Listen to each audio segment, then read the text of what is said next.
কলকাতার বুকে দাঁড়িয়ে আছে এমন একটি বিল্ডিং যেখানে এক সময় কলম চালাতো ব্রিটিশরা, পরে সেখানেই গর্জে উঠেছিল বিপ্লবীদের বন্দুক।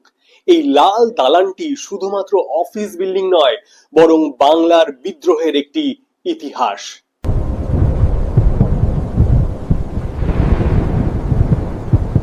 ইস্ট ইন্ডিয়া কোম্পানিতে জুনিয়র ক্লার্ক বা অফিসারদের বলা হতো রাইটার।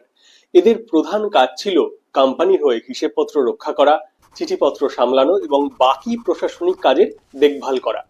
যেহেতু সেই সময় ব্রিটিশ শাসিত ভারতের প্রধান প্রশাসনিক কেন্দ্র ছিল কলকাতা, তাই ইস্ট ইন্ডিয়া কোম্পানি চেয়েছিল এমন একটা বড় অফিস বিল্ডিং এবং আবাসন যেখানে তাদের কর্মচারীরা থাকতেও পারবেন, আবার অফিসের কাজও করতে পারবেন।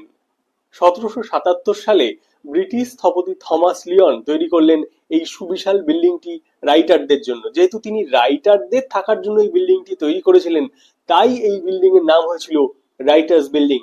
এই বিল্ডিংটার কিন্তু অন্য একটা ইতিহাসও আছে।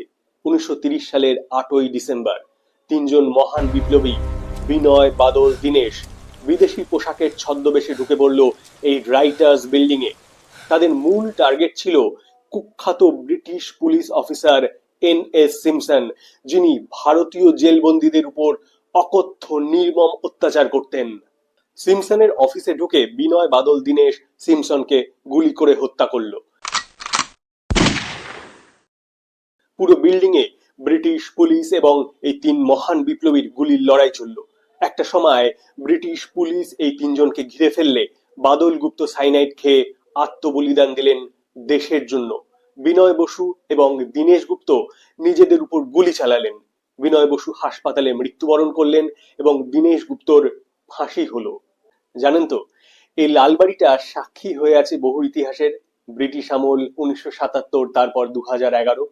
শোনা যাচ্ছে 2026-এ পশ্চিমবঙ্গ বিধানসভা নির্বাচনে জয়ী দল ভারতীয় জনতা পার্টিও নাকি এই লাল বাড়ি থেকেই তাদের ভবিষ্যতের প্রশাসনিক কাজকর্ম চালাবে।